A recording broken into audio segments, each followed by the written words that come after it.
예, 말씀을 교제하기 전에 너무 시설이 좋아가지고 부럽기도 하고 시기심도 일어나고 합니다. 오늘 또 색깔도 이렇게 다 비슷하고 해서 너무 좋아가지고 마이크도 너무 좋고 이렇습니다. 예. 저같이 목소리가 별로 안 좋은 사람한테도 아주 큰 좋은 도구가 되는 것 같아서 부럽습니다. 하시느라고 고생을 많았다 이런 생각을 해봅니다. 제가 짧게 또 다시 한번 기도하고 말씀 나누겠습니다. 아버지 하나님 고맙습니다. 불조 소생을 이쪽에 보내주셔서 주님의 말씀을 대언할 수 있도록 기회 주시면 감사드리고 시종을 아버지께 의탁합니다. 주님의 귀한 말씀만 전달될 수 있도록 주님께서 주관하여 주시옵소서. 감사하며 예수님의 이름으로 기도 올립니다. 아멘. 본문을 제가 마태복음 5장 43절에서 48절까지인데 제가 천천히 읽겠습니다. 마태복음 5장 43절에서 48절입니다. 또 내 이웃을 사랑하고 네 원수를 미워하라 하였다는 것을 너희가 들었으나 나는 너희에게 이르노니 너희 원수를 사랑하며 너희를 박해하는 자를 위하여 기도하라. 이같이 한즉 하늘에 계신 너희 아버지의 아들이 되리니 이는 하나님이 그 해를 악인과 선인에게 비추시며 비를 의로운 자와 불의한 자에게 내려주심이라. 너희가 너희를 사랑하는 자를 사랑하면 무슨 상이 있으리요? 세리도 이와 같이 아니하느냐? 또 너희가 너희 형제에게만 무난하면 남보다 더한 것이 무엇이냐? 이방인들도 이와 같이 이같이 아니하느냐? 그러므로 하늘에 계신 너희 아버지의 온전하신 같이 너희도 온전하라.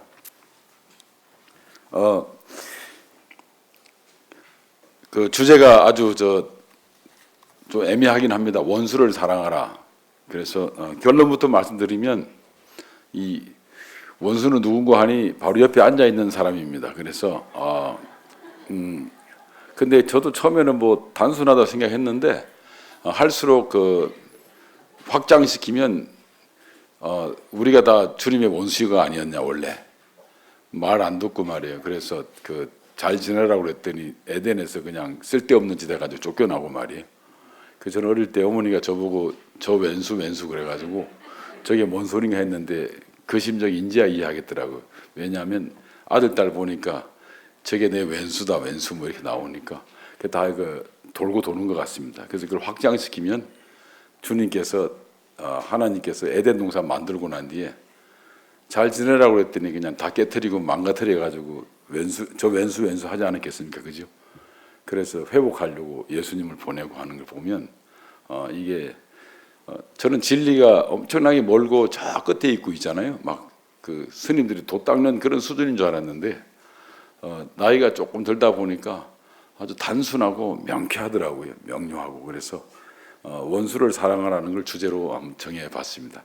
여러분들하고 그리고 우리 성경을 읽을 때 약간의 배경을 뭐 다들 성경 배경 지식이 뛰어난 걸로 제가 알고 있기 때문에 굳이 말씀 안 드리겠지만 5장에 나오는 이야기들이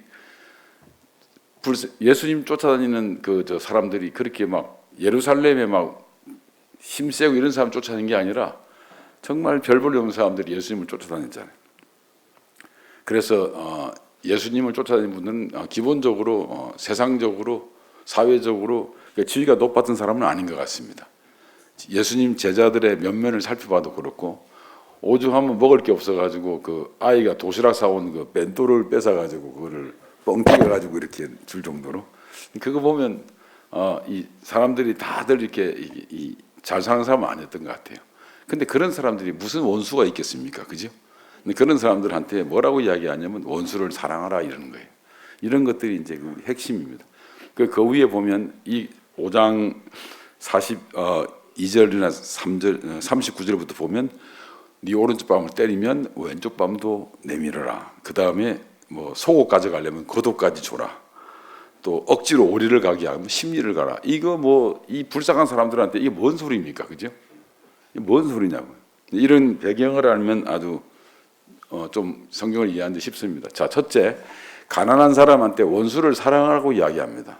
아주 그냥 무식하게 줄이며 말하면 못 살고 힘든 사람한테 너는 원수를 사랑해라 이렇게 이야기합니다. 뭐 사연도 별로 없는 사람들한테 있죠. 원수를 사랑하라 하겠습니다. 이게 왜 그러냐면 그 당시에 이분들한테 원수로 각인된 사람은 두 종류가 있었습니다. 예수님 당시에. 그 뭐냐면 로마인들이었습니다. 그 다음에 두 번째로는 이 사마리아인들입니다. 우상 숭배하는. 시대적으로 원수는 누구였냐면 이 로마 사람들과 그 다음에 사마리아 우상 숭배하는 사람들이 원수였습니다. 자, 근데 이 우역 구절에 가면 오리를 가자면 십리를 가고 오른쪽 뺨을 때리면 왼쪽 뺨을 내리고 속옷을 달라면 겉옷을 줘라. 이게 바로 누구냐면 그냥 굳이 소극적으로 누구다 이야기하면 로마 사람들이었습니다. 로마 사람들이 로마법에 의해서 속국은 로마 군인들이 이동하는데 뭐든지 제공해 줘야 된다고 되어 있습니다. 그 속국에 있는 사람. 그래서 물건 들고 오리를 따라오라 그러면 야 내가 왜 가? 네 거는 네가 해라 이래가지고 죽는 거예요. 그럼 이놈 말도 안 들어 해가지고 오른쪽 뺨 여러분 제 오른쪽 뺨을 때리려면 여러분들이 다 왼손잡이야 됩니다. 여기 이쪽 오른쪽 뺨 때리면 그렇죠? 그런데 이게 무슨 말이냐? 이건 비유거든요. 로마인들이 말 안 들으면 때리는 거예요. 그럼 여기 때리면 왜 때리는 하고 싸우면 또 죽는 거예요. 지만 고통당하고. 그러니까 그냥 맞고 끝내라. 목숨을 부지해라는 뜻도 있습니다. 아시겠습니까? 이거를 가지고 잘못이라는 것보다 확장 해석해가지고 오른쪽 뺨을 때리면 왼쪽 뺨을 때리라는 게 아니라 로마인들은 그렇게 사람을 괴롭혔어요. 좋은 말 할 때 따라와. 이까지 와. 그래도 내가 왜 가? 그러다 죽고 맞고 때리면 또 덤벼들다가 또 다치고 막 이러는 거예요. 로마인들이 옷을 뺏어가면 막 왜 내 거 가자고 또 한 거 하다가 또 다치고 이럽니다. 그 말 다음에 일어나는 게 본문입니다. 본문에서 너 이웃을 사랑해라. 그리고 네 원수를 미워라 했던 것을 너희가 들었다. 이 이웃을 사랑하란 말은 레위기에도 나옵니다. 18장 유명한 이야기죠. 근데 원수를 미워하라는 말은 여기에 신명기 이쪽에 보면 나옵니다. 그래서 모압이나 이쪽에 암몬 있죠. 이 사람들을 이제 원수로 생각했습니다. 이런 성경 구절이 나오는데 원수를 미워하라 하고 고대 유대인들은 원수를 미워했다 하는 것을 설명하시면서 그러나 내가 너희에게 이르노니 예수님께서는 너희는 원수를 사랑하며 너희를 박해하는 자를 위하여 기도하라. 여기서 박해하는 자는 아까 말씀드린 그 로마인들을 1차적인 박해하는 자가 로마인들로 이제 표현하면 됩니다. 그러나 지금은 이제 우리가 워낙 여러분들은 어떤지 몰라도 우리 살다 보면 다 좀 안 좋은 사람들 있잖아 자기한테 그죠? 동업도 뭐 모르는 사람하고 동업하지 않지 않습니까? 그런 사람도 원수가 되고 하는데 하여튼 이 당시에 박해하는 자는 로마인이었습니다.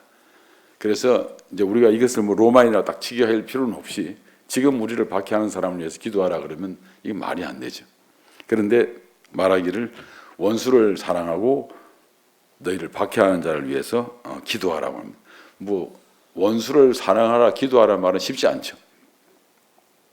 그래서 1차적인 여기 본문의 명령이 첫 번째는 원수를 사랑하고 원수를 위해서 기도하라는 것입니다. 그러니까 얼마나 헷갈리겠어요. 그 당시의 사람들한테는 로마인들이 너희들 원수 아니냐, 저들을 사랑하고 저들을 위해서 기도해 주라.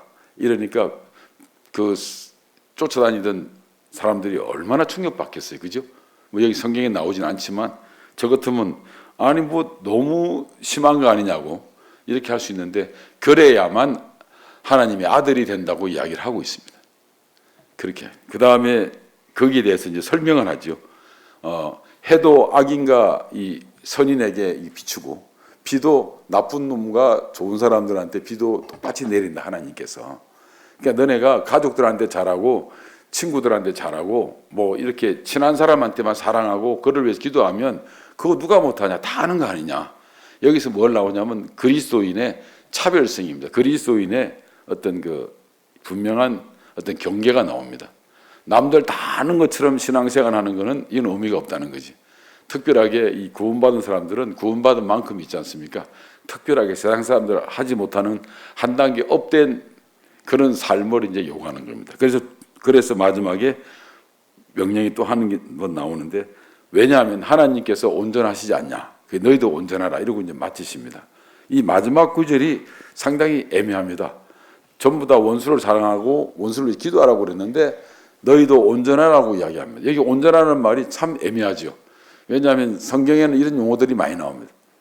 온전해라, 뭐 사랑해라 이런 말들이 있죠. 또 기도해라. 이게 틀린 말은 아닌데 딱 꼬집어서 이게 뭔 소린지를 알지도 못하는 거예요. 저도 이거 안지가 뭐 안다기보다는 이거를 나름대로 제 혼자 분별한 건 얼마 안 되는데요. 신앙이라는 게 뭐냐 그러면 제 생각에는 이렇게 그 설명이 애매한 누구나 다 설명할 수 있는 것들을 그리고 각자 자기 나름대로 분별할 수 있는 것들을 공통적으로 이건 이거 아니겠느냐 하고 구별하는 게 중요하다는 거예요. 뭐 그게 이제 뭔지 한번 말씀을 드리고자 합니다. 그래서 제가 이제 저는 원래 이제 그 구약을 전공했고요. 그리고 세부 전공이 이제 시편입니다. 그래서 제가 아무래도 이 시편을 여러분들한테 예를 들면 좀 쉽지 않을까 싶어서 시편 부분을 이제 꺼내왔는데 역사적으로 유대인들의 원수는 이 국가적으로는 강대국이었습니다. 북쪽의 강대국과 메소포타미아에 있는 그게 발흥한 뭐 바벨론이나 그 전에는 이제 아시리아나 또는 그 지나서 페르시아나 뭐 그렇고 이 밑쪽에 이집트였는데 그게 이제 최근에 영국까지 이제 막 강대국들이 전부 다 괴롭혔기 때문에 원수로 간주했는데 그리고 또 하나 축소시키면 종교적으로는 하나님을 안 믿는 이방인을 숭배하는 그런 이제 이방신을 숭배하는 사람들이었고 더 축소시키면 예수님 당시에는 말씀드린 대로 사마리아인들이었습니다. 이게 원수였습니다, 두 개.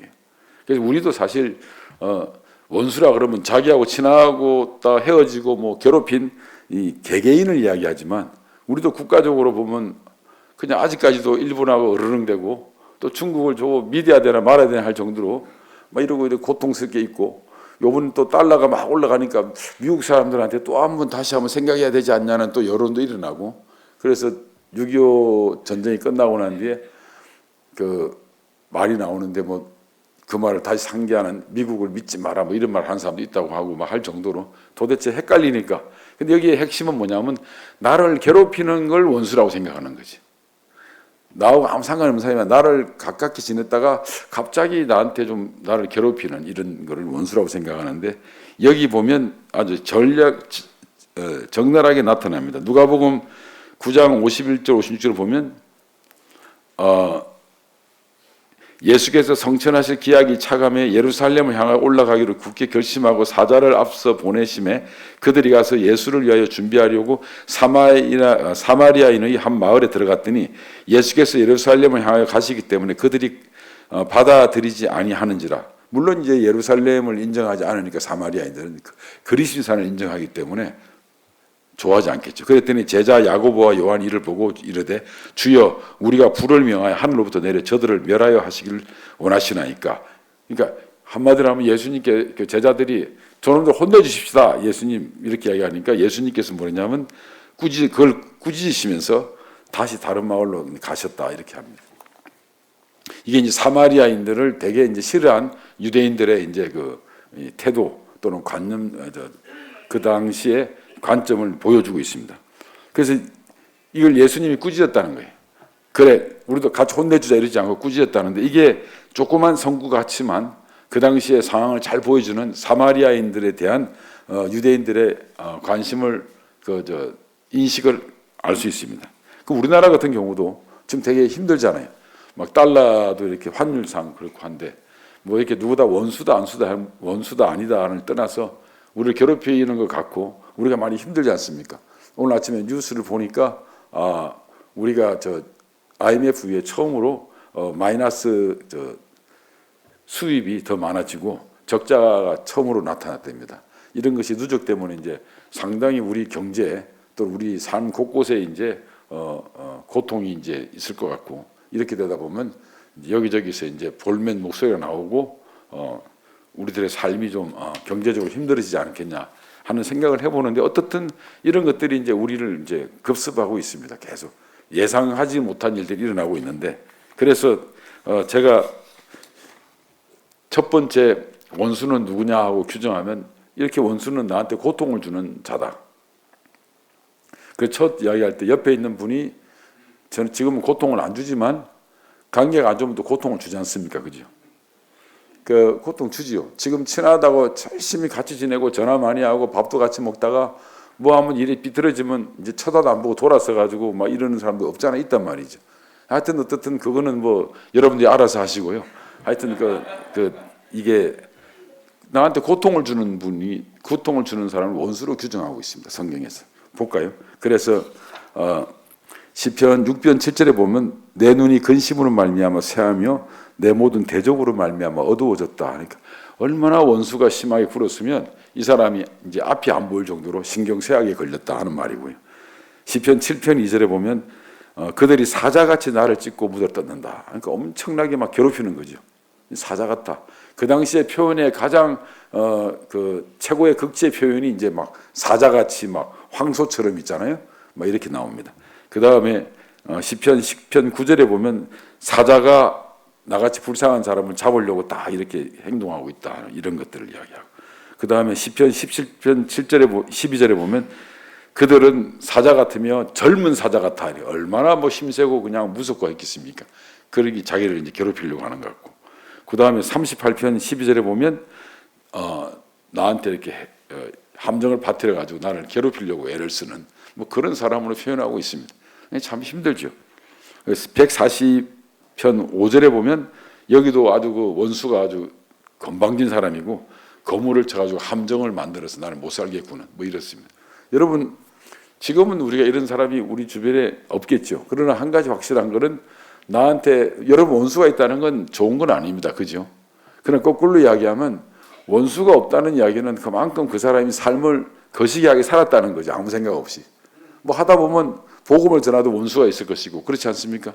사업을 뭐 정당하게 한다 하더라도 또 이렇게 부당한 사람들이 나타날 수 있는 거고 하여튼 곳곳에 이 믿는 사람들이 정직하게 살고 신앙적으로 살다 보면 예상하지 못한 그 부닥침이 있을 거 아닙니까? 그 고통은 가중은 본인마다 다 다르겠지만 그래도 자기한테 좀 섭섭하게 하거나 고통을 준 사람은 있었을 거라는 거죠. 이런 것들이 이제 바로 이 성경에서는 원수로 표현하고 있습니다. 이 시인들이 그럼 그 사람이 얼마나 심하게 했습니까? 하고 물어볼 수는 없지 않습니까? 그 사람은 아주 극도로 이제 자기를 괴롭힌 자를 이렇게 원수로 생각하고 있습니다. 결과적으로 이제 시인은 이 사람들은 어떤 사람이냐면 이 자기를 고통 주는 사람 때문에 앞도 잘 안 보이고 그리고 사냥감처럼 아주 잡아 뜯기고 또 그들이 파는 함정에 빠지고 뭐 이렇습니다. 우리는 뭐 함정에 빠지고 이런 건 없는데요. 고대 이스라엘에서는 그 함정에 빠지는 경우가 참 많았습니다. 그게 뭐냐면 DNA 검사도 안 되고 뭐 CCTV도 없고 있잖아요. 그렇기 때문에 누구에 의존했냐면 정인에 많이 의존했습니다. 정인의 정언에 의존했습니다. 그래서 여러분 우리가 솔로몬이 얼마나 위대하고 지혜로우냐면 아이를 자르라 그랬더니 한 사람은 그럼 자르려면 잘라라 그러고 한 사람은 안 됩니다 이러지 않습니까? 근데 거기에서는 그게 이제 어떤 의미를 또 가지냐면 그만큼 옛날에는 그 재판이 중요했습니다. 억울한 사람이 없어야 된다는 거였는데 그건 다른 말로 하면 솔로몬 시대 때 재판을 아주 정직하게 잘했다는 재판관들이. 그건 또 다른 말로 하면 그 시대가 그만큼 공정한 사회가 됐다는 거예요. 아주 공정한 사회였다는 걸 반증하는 중요한 자료입니다. 그 자료가. 굳이 쭉 나오다가 재판하는 이야기 나온 거는 솔로몬 시대 때 그만큼 재판을 잘했고 솔로몬이 지혜로웠기 때문에 그렇기 때문에 억울한 사람이 없었다는 이야기고 확장시키면 그 솔로몬 그 시대는 참으로 건강한 사회였다. 공정한 사회였다는 것을 반증하는 겁니다. 그래서 또 하나는 이제 원수가 사마리아처럼 이제 나한테 해를 끼치는 건 아닌데 우리의 신앙과 전혀 관계없이 그냥 다른 행동을 하는 사람들 있잖아요. 이제 그런 사람들, 우상을 숭배하는 이런 사람들, 그까지 가면서 또 나 믿는 것을 아주 웃기게 생각하고 멸시하는 그런 사람들이 이제 우리 종교적으로 우리가 신앙적으로 원수가 되는 거죠. 그래서 제가 두 번째 여호와를 부인하면 멸시하는 자로 이제 제가 만들어 봤습니다. 그래서 시편 5편 9절에 보면 하나님이여 그들을 정죄하사 자기에게 빠지게 하시고 그 많은 허물로 말미암아 그들을 쫓아내소서. 그 나쁜 사람들. 왜냐하면 그들이 주님을 배역한다. 거역한다는 거죠. 그 다음에 시편 3절에 보면 여호와를 배신하고 멸시한다. 그러니까 그건 원수죠. 우리가 제일 귀하게 생각하는 하나님에 대해서 그거를 멸시하고 그 다음에 하나님을 멸시해요. 이런 것들 얼마나 우리가 종교적으로 거부감을 가지십니까? 그러니까 원수라고 생각하는 거죠. 그래서 지금 이게 중요합니다. 여러분들은 지금 우리 원수는 그냥 나한테 괴롭히고 나를 하는 게 이 원수라고 생각하는데 이 성경에서의 원수는 그것 플러스 우리하고 신앙이 다른 사람들, 그리고 우상을 숭배하는 사람들, 그 다음에 하나님을 멸시하고 이런 사람들, 이런 사람이 성경에서는 원수로 규정하고 있는 거죠. 이게 이제 이거는 우리도 한번 다시 되짚어볼 그런 이유가 있습니다. 그 다음에 시편 14편에 보면 어리석은 우리 잘 아는 구절이죠. 그 마음에 이렇게 하나님이 없도다 이러고 그들이 부패하다. 선을 행하는 자가. 그러니까 나한테 해를 안 줘도 옆에서 이 악행하고 나쁜 짓하고 또 이런 사람들도 성경에서는 원수로 규정하고 있습니다. 그러니까 이 원수라는 것이 꼭 나하고만 관계 있는 것이 아니라 신앙적으로 또는 사회적인 윤리적으로 도덕적으로 있죠. 정말 문제가 있는 사람들 이거를 이제 원수로 규정하고 있다는 겁니다. 그리고 14절 마지막 절에 보면 이제 이 죄악을 행해 가지고 이 불쌍한 사람들을 믿는 사람들을 막 괴롭히고 이러는 사람들이고. 그래서 이 여호와를 부인하며 멸시하는 자를 요약해 보면 종교적으로는 주님을 배역하고 배반하고 멸시하며 윤리적으로는 부패하고 이 행실이 가증하고 악을 행하는 이런 사람들을 이제 원수로 규정하고 있습니다. 그럴 수밖에 없는 게 나는 하나님을 철저히 믿고 하나님께 영광을 돌리려고 그러고 하나님이 최고라고 생각하고 있는데 내가 최고라고 생각하는 그분에 대해서 멸시하고 무시하고 이러는 것들은 당연히 나의 원수가 되는 거죠. 그렇지 않습니까? 그런 면에서 이제 다음으로 뭐냐면 가치관이 다른 거예요. 뭐 비슷한 이야기인데요. 가치관이 다르는데 이 탐욕을 부리는 자, 그러니까 여호와를 배반해서 이제 탐욕을 부리고 그 다음에 하나님이 이제 내가 이렇게 세상에 잘 먹고 잘 사는 데는 관심 없을 거야.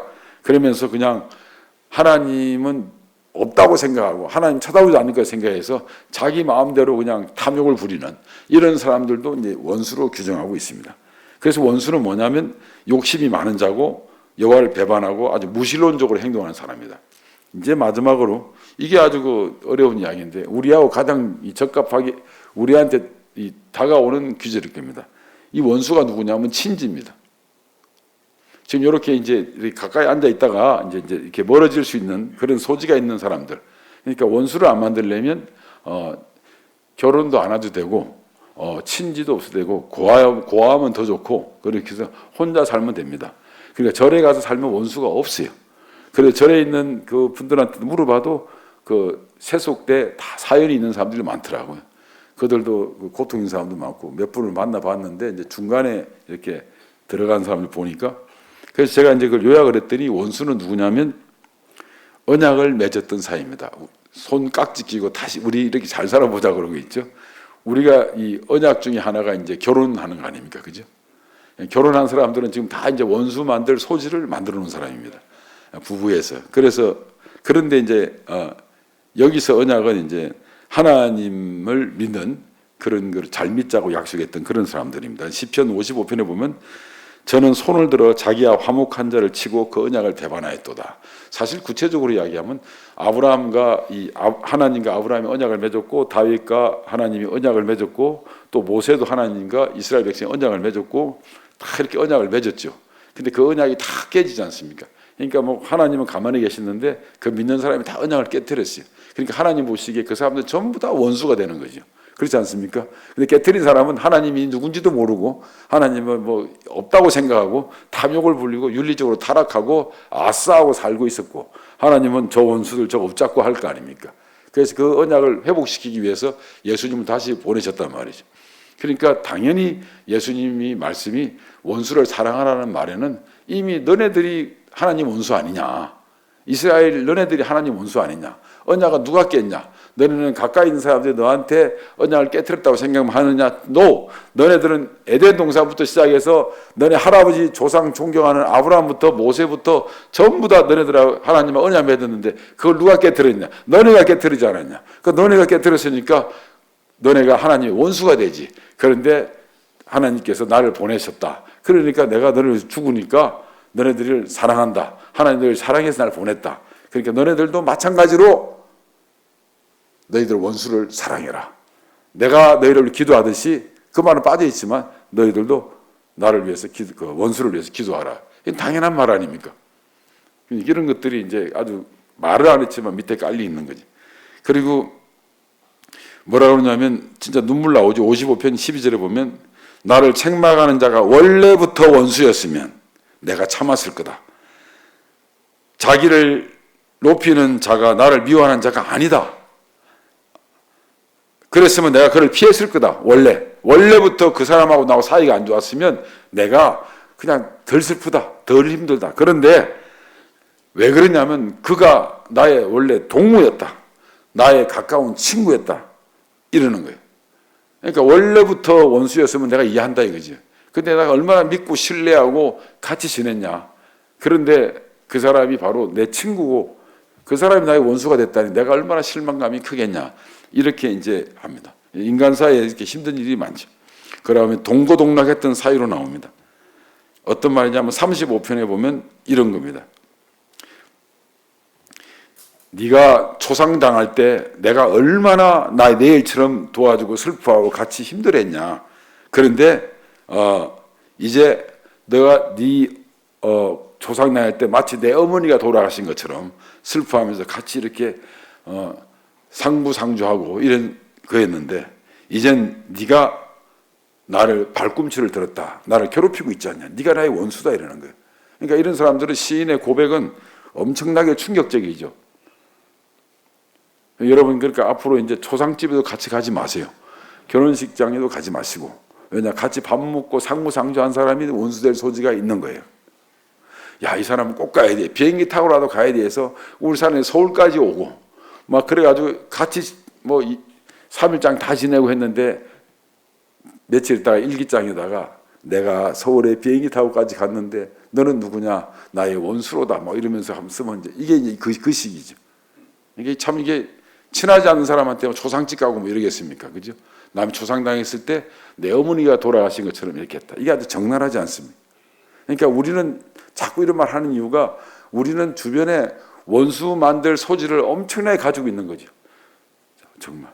그런데 뭐 여러분 얼굴 보니까 이렇게 원수는 없는 것 같습니다. 허해가지고 있죠. 근데 뭐 살다 보면 이제 불편한 사람 좀 있을 거 아닙니까? 그지? 근데 제가 오늘 드리고 말씀은 이렇게 원수가 많은데 왜 하나님께서 예수님께서 원수를 사랑하고 원수를 기도하라고 했을까? 이게 핵심입니다. 왜 원수를? 우리는 경계인입니다. 이 경계인이 뭐냐면 하나님 안 믿는 사람과 또 하늘나라를 소망하는 그런 상태에서 발은 여기에 와 있고 이 사람들랑 같이 살고 마음은 우리 심령은 또 하늘에 향해 있고 그냥 정말 경계인이죠. 그러니까 이 경계인은 선택의 여지가 자이든 타이든 실수든 고이든 간에 왔다 갔다 할 수밖에 없는 게 있습니다. 세상 사람들하고 살기 때문에 어쩔 수 없이 원수 만들 소지를 분명히 남고 있고 가족이 있고 친지가 있기 때문에 어쩔 수 없습니다. 사람마다 다 의견이 다르고 하니까. 그래서 하나님께서 뭐라고 그러냐면 그래도 하나님이 온전하니까 너희도 온전하라고 이야기를 하고 있습니다. 그러면 온전해지는 게 뭘까? 이제 제가 말씀드린 대로 아주 추상적인 이 용어가 현실적으로 우리한테 구체적으로 실천사항이 있어야 된다고 생각을 합니다. 감히 정답은 아니지만 저의 이제 분별을 말씀드리면 이렇습니다. 문자적으로 성경을 다 솎아봤더니 신약을 다 솎아봤더니 온전해지는 것은 세 가지로 설명이 되더라고요. 세 가지로. 첫째, 가난한 사람을 도와라. 이거는 이제 지금 원수하고는 아주 다른 거죠. 가난한 사람을 도와라. 여기서 가난한 사람은 누구냐면 어떤 원수로부터 고난받는 사람 또는 가난한 사람 또 이 주체는 예수님입니다. 예수님이 지금 이 사람들을 도와주러 온 거 아닙니까? 그 사람들한테 예수님이 도와주는 표본을 보이고 있잖아요. 지금이요. 그래서 말은 안 했지만 너희들이 나의 원수다. 그러나 내가 너희들을 사랑했던 것처럼 너희들도 원수를 사랑해라. 그리고 내가 너희를 도와주는 것처럼 너희들도 남들을 도와주라. 하나님께서 악인이든 선인이든 해를 비치고 비를 내리듯이 너희 아무 무조건적으로 그렇게 도와주듯이 너희들도 이웃을 도와주고 누구든지 도와줘라. 그 중에 도와줄 때 아주 그 효력이 극대화될 수 있게 가난한 사람을 도와주라. 여기서 가난한 사람은 어떤 사람이냐면 성경은 뭐 아주 무식할 정도로 가난한 사람을 한 서너 가지로 규정하고 있습니다. 첫째, 혼자 사는 사람을 도와주라. 무조건 혼자 사는 사람들은 가난한 사람으로 봅니다. 히브리어로 이제 뭐 달이라고 하는데, 달이라는 게 이제 부족하다는 뜻이에요.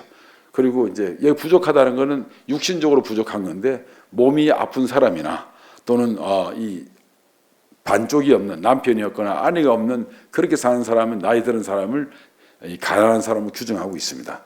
그 다음에 또 가난한 사람은 경제적으로 가난한 사람을 말합니다. 그 다음에 신명기 20장에 나오는 것처럼 그 몸이, 정신이 쇠약한 이런 사람들, 그러니까 우리로 말하면 이제 약간 장애가 있는 사람들 있지 않습니까? 이런 사람들을 가난한 사람으로 규정하고 있습니다. 그래서 이 가난한 사람은 거기 플러스 이제 추가되는 게 고아입니다. 고아. 그래서 그런데 고아나 혼자 사는, 특히 남성보다는 여성 혼자 사는 분들을 엄청나게 도와줄 것을 성경은 분명히 이야기하고 있습니다. 그래서 예수님은 우리를 그렇게 보는 거죠. 예수님은 우리가 온전하다고 보진 않습니다. 완전하다고 보지 않습니다. 우리가 다른 사람이 저 사람이 좀 완전하지 않다고 보는 것처럼 예수님은 아주 전 인류를 완전하게 안 본 거죠. 우리를 달로 본 겁니다. 가난한 사람, 특히 뭐가 부족한 사람, 정신적으로도 문제가 있고 육체적으로도 문제가 있고 온전한 짝이 없는 것처럼 보이는, 방황하는 그런 거로 봤기 때문에 예수님이 몸소 이 땅에 오셔가지고 가난한 자를 위해서 오신 거나 마찬가지인데, 그거를 예수님께서 너희들이 지금 내가 그렇게 불쌍하게 생각하고 있는데 너희들도 너희보다 더 못한 사람들을 위해서 살려고 애를 쓰라. 이것이 이제 온전함의 첫 번째 주제가 될 겁니다. 이 온전하다. 그래서 마태복음 19장 21절에 보면 예수께서 이르시되 네가 온전하고자 할 거냐? 네가 온전해지고 싶냐? 그러면 네 소유를 팔아서 가난한 자에게 주라. 그리하면 하늘에서 보화가 네게 있으리라. 이렇게 이야기하는 거예요. 여러분, 제가 좀 무식하게 말씀을 드려야 되겠습니다. 우리가 원수를 위해서 기도하자. 그리고 원수를 사랑하자. 뭐 이렇게 원수를 도와주자. 이렇게 이제 기도를 할 수 있지 않습니까? 그죠? 근데 성경은 그렇게 플러스하는 게 아니라 집을 팔아라. 집안의 재산을 팔아라. 그거 남 주라. 이거예요. 불쌍한 사람들. 그러니까 그냥 재정적으로 힘든 사람한테 도와주라는 거예요. 그건 제가 이야기한 거 아닙니다. 저보고 제가 돈 달라 그런 것도 아니고요. 그냥 여기서 그냥 돈 주라는 거예요. 보화. 그것도 그냥 한 게 아니라 보화. 보화는 뭐 꿀단지도 될 수 있고 돈도 될 수 있고 다 해야겠지만 그걸 주라는 거예요. 불쌍한 사람한테. 이게 온전해지는 거예요. 성경은요 그렇게 추상적으로 이야기하지 않습니다. 이건 다른 말로 하면 네가 귀중하게 생각했던 거를, 귀하게 생각했던 거를 가장 불쌍한 사람들, 이런 사람들을 위해서 쓸 수 있도록 해라 이 말입니다. 그렇게 해줘야, 그것이 온전해지는 하나의 방법이다 이야기한 겁니다. 그 다음에 두 번째로는요, 복음을 위해서 믿음의 시련을 견디라. 시련을 견디라. 그 복음을 위해서 시련을 견디라는데 뭐 다른 거 없죠. 복음 전하다가 믿지 않는 사람들 공격받고 이러는 거 아닙니까? 그죠? 사도 바울의 모습이 많이 나오지 않습니까? 그들에 대해서 사도 바울도 한 번도 공격적으로, 말로는 공격적으로 한 부분이 곳곳에 있지만 그들을 막 원수처럼 생각하지는 않았습니다. 야고보서 1장 3절 4절을 보면 이는 너의 믿음의 시련이 인내를 만들어내는 줄 너희가 암이라. 인내는 온전히 이루라. 인내를 온전히 이루라. 이는 너희로 온전하고 구비하여 조금도 부족함이 없게 한다. 그래서 여러분, 우리가 원수를 만드는 데 있어서 가장, 그리스도인들이 신앙생활에 원수를 만드는 데 있어서 가장 좋은 방법은, 말이 좀 이상한데 그죠? 복음을 자주 정합니다. 여러분들이 지금 신앙적으로 원수가 없다는 이야기는 다른 말로 하면 복음을 전한 적이 없다는 이야기입니다. 그래서 앞으로 원수를 좀 카운터를 늘리십시오. 나가서. 그래서 복음을 열심히 전하면 원수가 늘 수밖에 없습니다. 왜냐하면 그 사람들이 여러분들한테 분명히 공격적으로 나올 거니까. 안 그렇습니까? 그래서 이거는 안 돼. 아이러니입니다. 그래서 여기 보면 원수 때문에 공격을 받을 건데, 그러면 너네들이 인내를 가지게 되고, 시련을 통해서 인내를 가지게 되고, 그것이 너희들이 완전함을 이루는데 하나의 에너지가 될 거다. 이렇게 이야기하고 있습니다. 그래서 교회 성장을 위해서는 성도들이 원수가 생길 수밖에 없다. 그거 원수가 와이프나 뭐 남편하고 원수되는 게 아니고요. 복음을 전하는 종교적인 원수를 이야기하는 겁니다. 그런 것들이 매진할 것을 이제 야고보서는 이야기하고 있죠. 분명하게. 그 다음에 요한일서 4장 18절에 보면 사랑 안에 두려움이 없고 온전한 사랑이 두려움을 내어 쫓으니 두려움에는 형벌이 있습니다. 두려워한 자는 사랑 안에서 온전히 이루지 못하는. 이게 무슨 말이냐면 그리스도 안에서 원수를 두려워하지 말라는 거예요. 왜냐하면 너희가 그리스도 사랑에 빠져 있기 때문에 원수를 두려워할 리가 없다. 다른 말로 하면 너네가 그리스도한테 맡기면 되지 왜 그리스도 때문에 너네가 고난을 받으면 그리스도한테 일르고, 기도죠. 일른다는 게 그리스도께 일르고 그리스도께서 하나님께서 해결해 줄 거를 의뢰하면 되는 거지 왜 그러냐는 거예요. 그래서 제가 이 말씀을 드리는 거예요. 결론이 뭐냐면 원수는 분명히 생길 수밖에 없다. 근데 이 원수가 누구든지 간에 우리가 탐욕을 부리려고 해서 원수가 생기는 것은 지 잘못이다. 그러나 복음을 위해서 원수가 생기는 것은 이거는 우리 탓이 아니고 이건 하나님 탓이다. 그래서 하나님한테 아뢰라는 거지. 그리고 또 하나 내가 잘못하지도 않았는데 나를 대적하는 사람이 생겼다 하는 것은 내가 복음을 위해서 또는 신앙 때문에 이렇게 생겼다 하는 것은 이것은 두 가지 이유가 있다. 첫째, 이것은 하나님이 보낸 것이다. 이 원수는. 그래서 그러면 스스로 질문하기를 이 원수 때문에 내가 고통을 당하는 이유가 뭘까? 할 때 이 고통을 주는 처음 원인 되는 분이 하나님이시다는 거지. 그러니까 원수를 공격하는 게 아니라 왜 이 원수가 나 앞에 등장했을까를 기억하라는 거죠. 그래서 이거는 하나님께서 보냈다. 다시 말하면 이스라엘이 국가적으로 원수는 바벨론이고 페르시아고 로마였지만 이스라엘 사람들은 그들을 원수라고 생각했지만 하나님께서는 예수님께서는 뭐로 가르치냐면 그들을 위해서 기도하라는 이야기에는 그들은 다른 뜻도 있습니다. 왜냐하면 그들에게 해와 비를 내리기도 했지만 동시에 더 확장된 의미로는 내가 하나님께서 왜 바벨론을 보내고 로마를 이스라엘을 점령하게 만드는지를 너네들이 생각해 보라는 겁니다.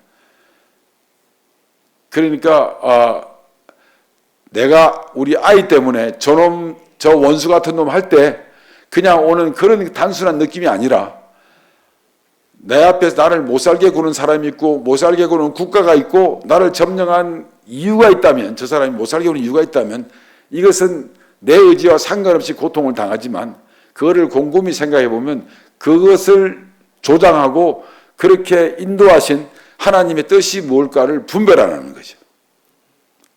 그렇게 할 때 이제 온전해지는 첩경을 그 길을 걸을 수 있다는 겁니다.